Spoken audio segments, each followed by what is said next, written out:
Andrew Lawton here with another True North Initiative exclusive interview.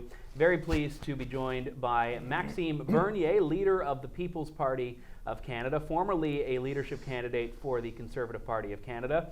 A lot's changed, though, in the last year and a half. We'll talk about that with Maxime, but thank you for joining me. Thanks very much for this invitation. You know, it's always a privilege for me to be able to speak with you and with your people, so that's a nice opportunity. One of the big issues for us at the True North Initiative has always been immigration in Canada, and wanting a policy-based approach to immigration, but one that doesn't really resort to, I think, what you described very accurately this past summer, which is cult of diversity and very forced and contrived diversity.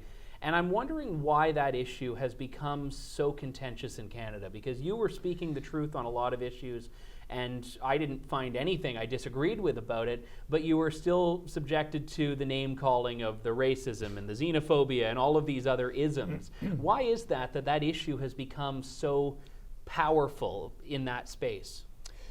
I think, first of all, because we are the only party who speak for less immigration, and as you know, we're against mass immigration. And Justin Trudeau and the Conservative Party of Canada, Andrew Shearer and the NDP, they're all asking for more immigrants. So I think the press and everybody is used to having more and more immigrants every year. And when you have a political party like our party, the People's Party of Canada, we are questioning that. That can be a surprise for everybody. But I think we are in line with 49% of the population, because 49% of the population, they want less immigration in Canada. They want to be sure that people who are coming here, they will integrate to our society, they will participate to our society. So, and I'm very proud to have that position. And we'll see what will happen, but we're very serious about it, because we were saying for the last couple of months that we must have less immigrants, about the average that we had under the Harper government, 250,000 new immigrants a year. And like that, we'll be able to integrate them, and so that's our position.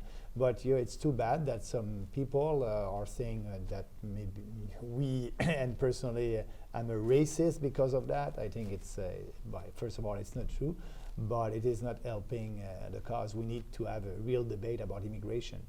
Those criticisms were also put towards Stephen Harper and Jason Kenney, but the Conservative government under Stephen Harper was actually very pro-immigration. I mean, immigrant numbers steadily increased in Canada. Do you think that was done responsibly, or do you think that was bad policy? It was a good policy, and that's why it was very successful. And we focused at that time for more economic immigrants, and I think that's great. That's what we want to do. You know, there's three kinds of immigration in Canada: the economic immigration, the reunification of family, and also the refugees. So what we want a little bit less of refugees, less of unification of family, and more economic immigrant, because the Canadian society, we need that. So it's a policy that is in line with Canadians. It's in line also with the needs of our economy. And when we were in government, that was actually what we did. So we just want to go back for what we did the last 75 years. That's only Justin Trudeau the last 4 years that is changing that with mass immigration. And so it is not, this country has been built by immigrants, but with the same system that I want us to promote the same system that we had the last 75 years. But you said a few moments ago you're the only party pushing for fewer immigrants. Why is that important to get that net number down if you're saying that economic immigrants are actually quite a positive force in Canada? Yeah, I'm saying that because I want to be sure that people who are coming here for the right reason. They want to have a job, and if it is an economic immigrant, that person will have a job that will be good for her or him. And first of all, integrate to our society, sharing our Canadian values, that's important. Our Canadian values are the Western civilization values, so we must promote that. And people who came in Canada 75 years ago, they were coming to Canada because of freedom and Western civilization values, so we must put a focus on that. And I don't want also, why we just want to have less immigration. Let's try that, and I'm looking what's happening right now in Europe, in certain countries in Europe. they have a big challenge to integrate their immigrants. So I don't want Canada to be that in 20 years from now, and I think it's time to question that for being sure that in 20 years from now or 25 years from now, we'll be the country that we are right now. Yet Europe has always been a tremendously important thing to watch because in a number of demographic senses, Canada is 10, 15 years behind Europe. And we saw Germany already face some monumental challenges because of what was very sloppy immigration. The United Kingdom is seeing the same thing, Scandinavia. Are there countries in particular in Europe that you think Canada is on track to emulate if we don't make a change? Well, I cannot predict the future, but I think that's why I don't want that kind of future. So I think if we are serious about immigration and we are going back of what we did very successful in the past, we won't have the challenges that they're having. And actually the debate maybe in English Canada, it can be new about less immigration, but in Quebec, as you know, we have a new Quebec government, a CAQIS government, Coalition Avenir Québec, and one of very important part of their program, it was for less immigration. And you know, he was elected, and nobody think that Mr. Legault is a racist. So they were arguing for 40,000 new immigrants in Quebec instead of 50,000, so 10,000 less, and they were elected on that. So I think people are ready in Quebec, and I think same thing in English Canada. They're ready for that because they don't want to. They don't want our country being like some countries in Europe, that kind of challenges. We don't need that in Canada. Now, you're from Quebec, obviously, but you have obviously traveled the country. I think your nickname, the Albertan from Quebec, suggests you've and got I'm proud of that. You should be. You've got a proud appeal there. But in Quebec, there's always been a sense of openness to discuss the issues of values and to discuss national identity and to discuss even the intersection of religion and cultural values. Yeah. We saw it with niqabs and all of these other things. Why is that discussion allowed in Quebec, but in English Canada, no one's prepared to have that? Well, I'm prepared to have that discussion. Well, but no one else, though. You right. see there is a divide there. I mean, that ban on religious symbols in the public sector was contentious in Quebec, yes, but that would never happen in Ontario and BC. Why in Quebec is that Well, I fair think game? because maybe the majority of the francophone in Quebec, they want to keep their culture and their values, what they believe in, and that's very important for them. They are a minority in North America or in America, so for Quebecers and also English-speaking Quebecers, they're part of the society in Quebec, and they build that society with us. I think they understand also, and that's not new with the PQ and all the debate about the independence of Quebec, Quebec having being a distinct society at that time. So now we are past that, and the independence of Quebec, nobody wants that right now. And but they want to keep their culture, and maybe that's why they're ready to have this kind of debate. And I think in English Canada they are ready also. Maybe it's only the journalists, or you know, when you have 49% of Canadians so that want to have less immigration, we must listen to them, and that's what we are doing. The People's Party of Canada, the Parti Populaire du Canada, not a Quebec party. It's a national party. Yes. You've said you want to run candidates in all 338 ridings. But there are a number of people, even conservatives, that have a level of apprehension about another Quebec leader. And I've heard this, and I don't share it, but it's something that you're going to be up against. You know, I cannot do anything about that. You know, I will focus on what I can change. Yes, I'm coming from Quebec. I'm a francophone. I'm speaking English with an accent. I'll try to improve that. But you know, and my riding is both. But my riding is the most conservative riding in the province of Quebec. It's the most free markets ridings. And you won with what, 59% of the vote last time? 59 last time, 67 before. I hope I will be successful at the next election. I'm working for that. But no, me coming from Quebec, people in outside Quebec, in Western Canada, in Alberta, BC, they know what I believe in. The most important is to promote the values that we believe in, and I'm doing that, and I will do that until the election. The program is very coherent, based on 4 principles: individual freedom, personal responsibility, respect, and fairness. And I think people appreciate that. Yes, I'm coming from Quebec, but because they are sharing the same values that I'm promoting, people like it, and that's why they call me the Albertan from Quebec, because I'm a free market politician. Let's talk about your strategy heading into the election. It's about a year away from now. And when you look at ridings that the Conservatives won in 2011, when Harper won a majority, and ridings that they then lost in 2015, particularly around the Greater Toronto area, a lot of those ridings were won by the Conservatives with a margin of 2,000 votes. You throw another party that's going after, in many respects, votes from the right. How are you not just going to be a spoiler for Conservatives? First of all, before I resigned from the Conservative Party of Canada and we formed the People's Party of Canada, Andrew Shearer was at 31% in the poll and Justin Trudeau at 39%. So he was not winning at that time. But what we want to do, we want to be sure to have conservatives that will vote for us, but also people who didn't vote at the last election. There are 30% of the population that at the last election didn't bother to go to vote because they didn't believe in politicians. So we are doing politics differently, and I think that we'll be able to attract these people. So having people coming from the Conservative Party of Canada, people coming from other parties, and people who didn't vote, we can build a kind of coalition and being an alternative. And I'm saying to these people who wants to be sure to get rid of Justin Trudeau, just watch us. There's 10% of the population in Canada right now that they're looking to vote for us. So 10%, and we just started that.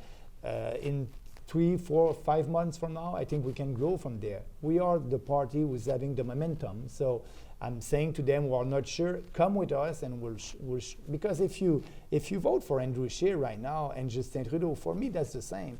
Andrew Shearer lost his conservative values. They believe in the Paris Accord. They want to impose a strict regulation for carbon emission. They're against the carbon tax, but they believe in that Paris Accord. They don't want to touch immigration. They don't want to abolish corporate welfare. They don't believe in free markets for poultry, dairy, and eggs. They want to protect 15,000 producers under the cartel of supply management, and Canadians are paying twice the price for that, artificial high prices for these products. So they don't, what they're doing right now, they're looking at a poll, they're looking at some survey, and they try to please everybody. We don't do that. If you like what we are saying, come and come with us and be a member and vote for us. If you don't, it's okay. There's other parties and you can vote for the other ones, but we won't try to please everybody. So that's a big difference between us and these two old parties. And I'm saying to them, if you want to be sure to be Justin Trudeau and you're a real conservative, come with us. But even so, that 10%, let's say you can increase it to 15 or even 20%. That's not enough to win a majority. It might not be enough to win a minority. Maybe we can have the balance of power. Possibly. So let me ask you, would you enter into a coalition government with the Conservative Party? No, I'm not thinking about that. You're not thinking about it, or you wouldn't do it? I won't do it. We won't do any compromise with our principle. So I quit the Conservative Party of Canada because they didn't have any principle anymore. And so I don't want to go back there. People like the authenticity of our campaign, and so we'll be authentic. So no, we'll fight, and if we have, 35 or 40 or 60 members of parliament, we'll deal with that. But right now, the focus of our party is to be sure to have organization all across the country, in every region. So we want to do that before the end of December, having riding association up and running. And after that, we'll look for good candidates. Our goal is to have all our candidates before the end of May next year. And after that, we'll be ready for the election. But I don't know what will be the result of that election. For me, I will ask people to, for once, vote for your values, vote for what you believe in, and don't try to have a strategic vote. Do you think the Conservative Party of Canada has changed from 2 years ago, before Andrew Shearer was the leader, to today? Or do you think it is fundamentally the same party it was before he was the leader? Well, I think that we had a lot of debates when I was a Conservative, and we had the leadership campaign. And at that time, after Harper, we had as a leader Rona Ambrose. But the party was not ideologically was not trying to change anything. It's just during the leadership campaign, we had a lot of candidates, and I was part of that. We had a big debate. But after the campaign, when Andrew Scheer became the leader of the party, what I tried to do, I tried to push the ideas that I put forward during the leadership campaign, because 49% of the members, they like it, they voted for that. And I think at that time that I would be able to influence the party. I would be able to change the philosophy of the party, to change the platform of the party. But after a year, I wasn't able to do that. I had a conversation with Andrew Scheer, and he told me, Maxime, all your ideas, that's bold ideas, a big reform, but it won't be part of our platform for the next campaign. So there's the Conservative Party of Canada under Stephen Harper, and after that, the leadership campaign, a lot of ideas, and the leader decided a year after that not to take any of the ideas that we put forward. So for me, I had two choices: to go back in the private sector, or if I want to stay in politics, to create our own party, and that's what we did. But even let's take supply management as an issue here. The Conservatives under Stephen Harper were still supporting supply management. I know that frustrated you, but you did defend it as a minister. I did, yes. And that's the role of a cabinet minister. I respect that. But even other issues that you're raising now have always been Conservative issues. You know, you look at boutique tax credits. Yeah. That's something that Stephen Harper was big on. So the challenge for a lot of people, I think, on the right is that it looks like the party that you're calling morally and intellectually corrupt isn't all that different from the party that you served as a minister in. Yeah, but when I was a minister, I tried to change that. Think about supply management. I tried to have the abolition of that system. But you know, my colleagues were telling me, Maxime, first of all, you must convince the members of our party, because the members supported the supply management system. And after that, it must be part of our platform. So I was not able. Abolishing corporate welfare, I was industry minister. I was the minister who gave a lot of subsidies to big corporations. But, you know, I tried around the cabinet table to abolish that. I was not successful. But and that's why after all that, you know, we are building a real party who believe in free markets and without any compromise. So I fight for that. I was not successful, and I didn't have time to waste with the Conservative, and that's why I decided to create that party. And like you said also, yes, I was defending when I was a minister the supply management system, but like I wrote, I said I won't do that again. I'm speaking for what I believe with passion, with conviction, and I was in a position to do that because I was a minister, and that was the position of the government. So for me, no more that, and I was very pleased when I started the leadership. That was my first policy announcement for the leadership of the Conservative Party of Canada, when I said no more corporate welfare, but no more supply management. And now it's part. If you believe in free markets, you cannot say, oh yeah, free market is good for all the other industry, but no, for poultry, eggs, and dairy producer, they must have a socialist system. So we are coherent with the free market principle, and I think that's why we are able to attract people. So I get that when you talk about these frustrations and trying to work within the system, but you put your vision to the party members. You signed up a lot of new members. You famously took aim at fake Conservatives who signed up to block you, and that's unfortunately a part of leaderships and nominations.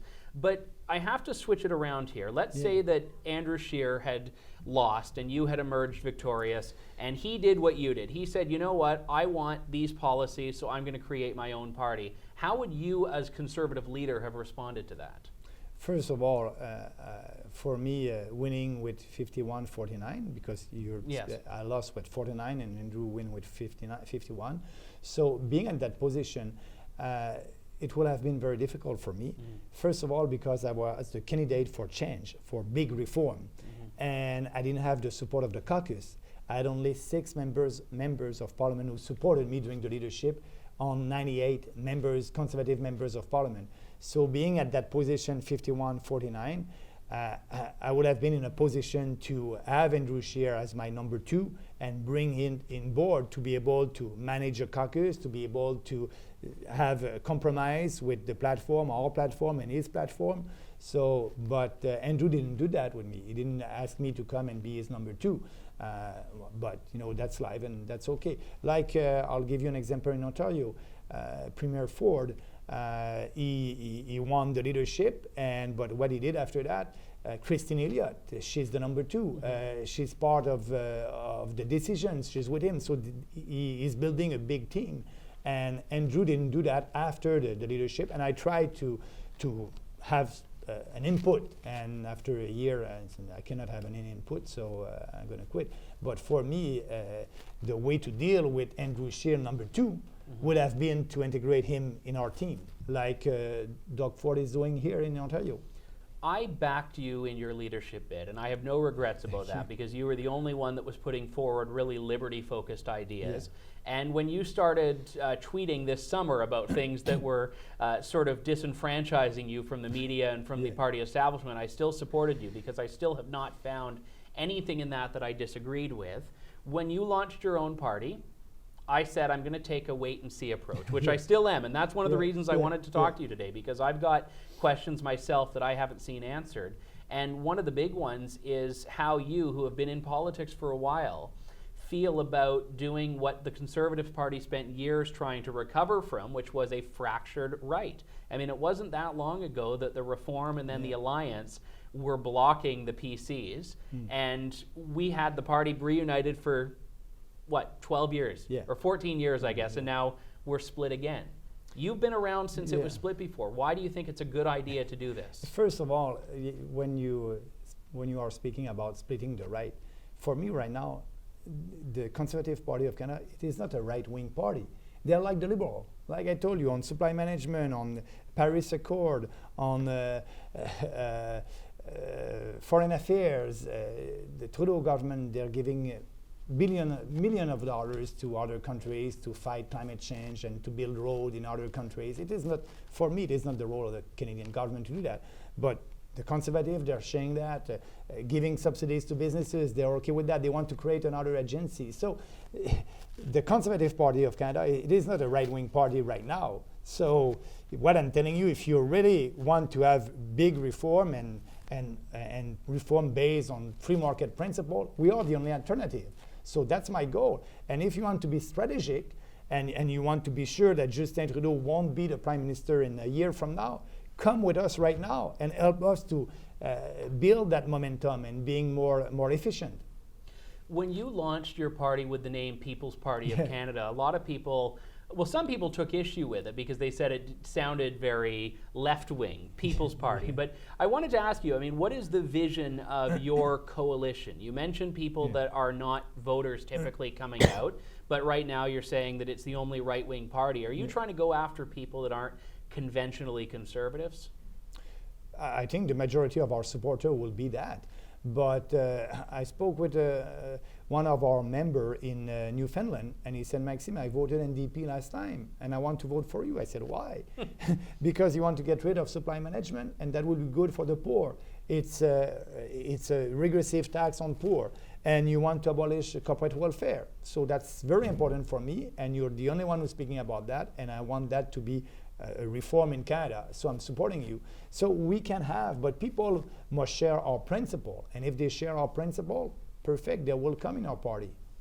We've talked about immigration, we've talked about supply management and some of the free market ideas. What are the other visions that you want to bring to Canadian politics through the People's Party of Canada? Well, like you said, boutique tax credit. I don't believe in that. We, when I was a Conservative and I was part of the upper government, we did that to win election.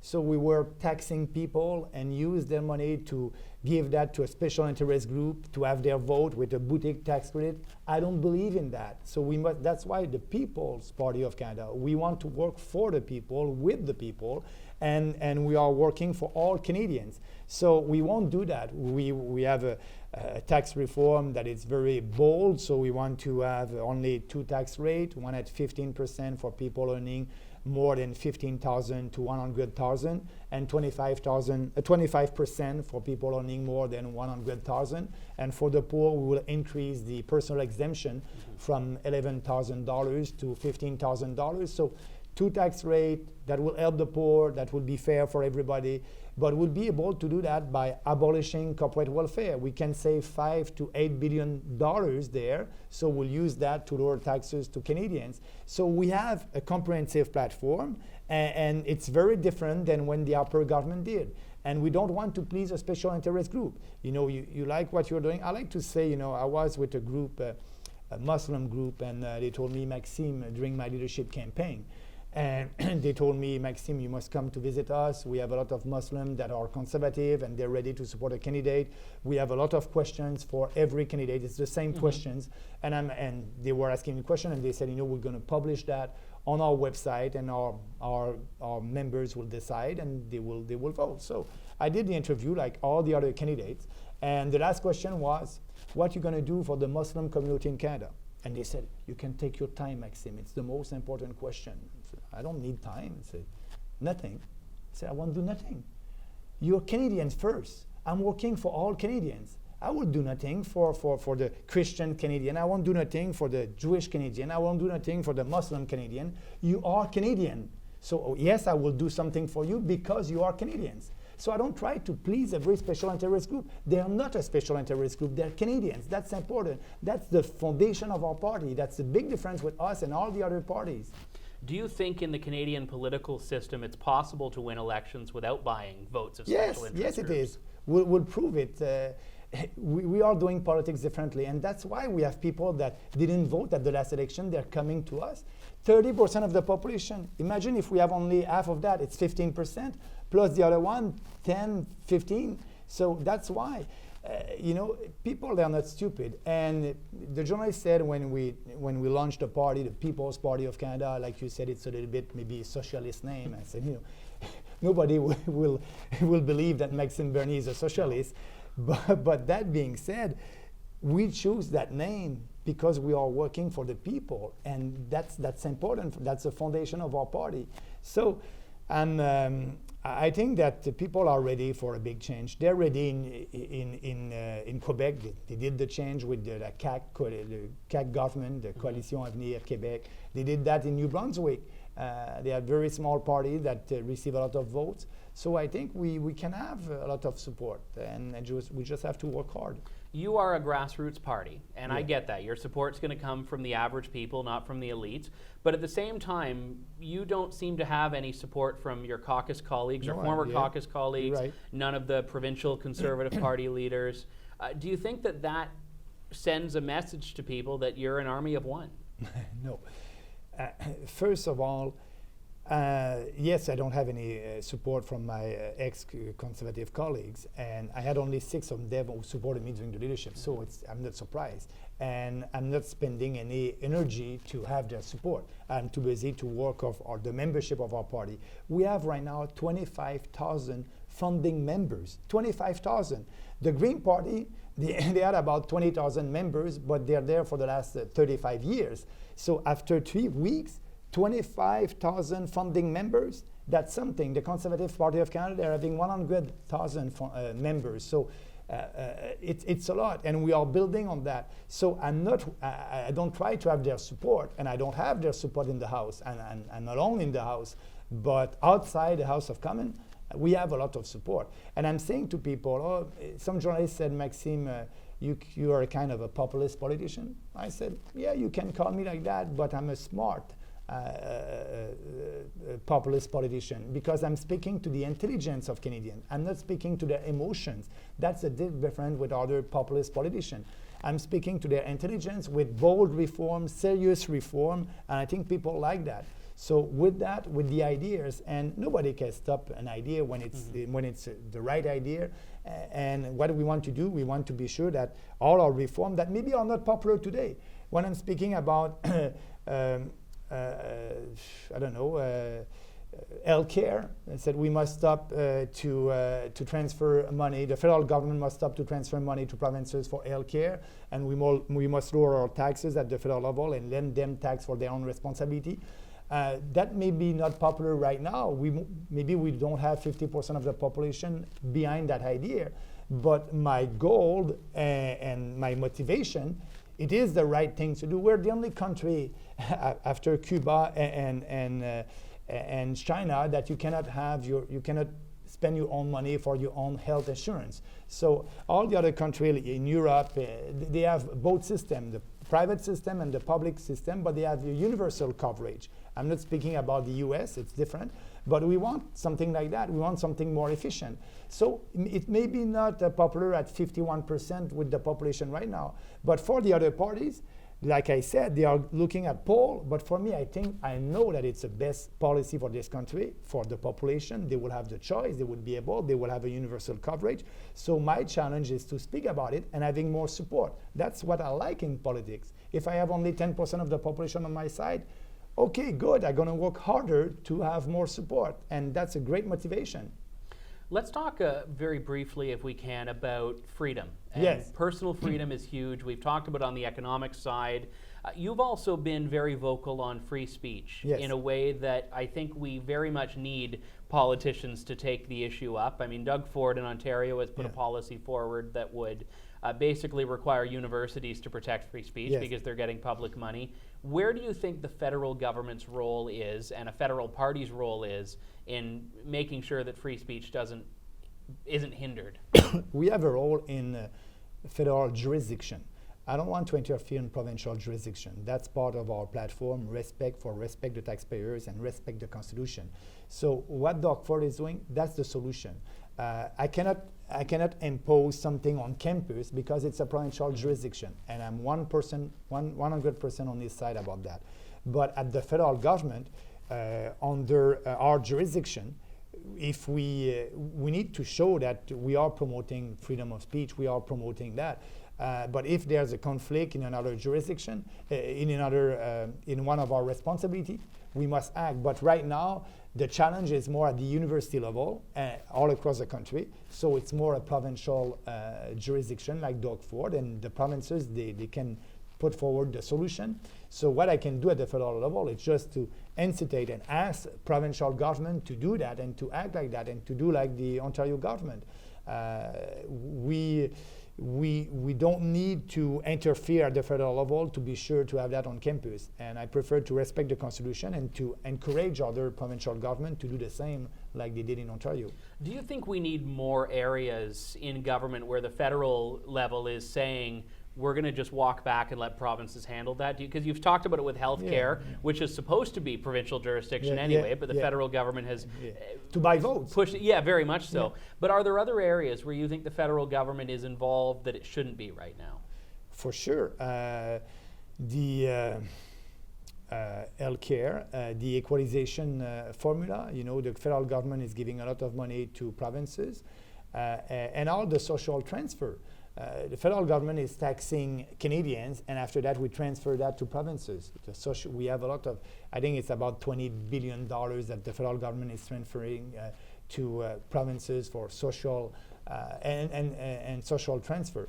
But it's a provincial jurisdiction, so my position on that is just lower tax at the federal level, let provinces taxes. But the opposition would say, oh, Maxime, a tax dollar in Ontario, a tax point in Ontario, it is not the same one that a tax point in New Brunswick, because there are more rich people in Ontario and less a little bit in New Brunswick. So I'm saying they're right. We're going to stop the transferring social transfer money and healthcare money, but we have the equalization formula. We'll use the equalization formula to give a little bit more to a poor province for that province to be able to offer the same kind of services. That's in line. But right now, what I'm saying that we have the equalization formula, but the formula is unfair. Only 6 or 7 economists know the formula. So like in Quebec, you don't put the hydroelectricity part of the formula, but all the fossil energy, the petroleum and oil and gas, it's part of the formula. So it's not fair. You must change the formula,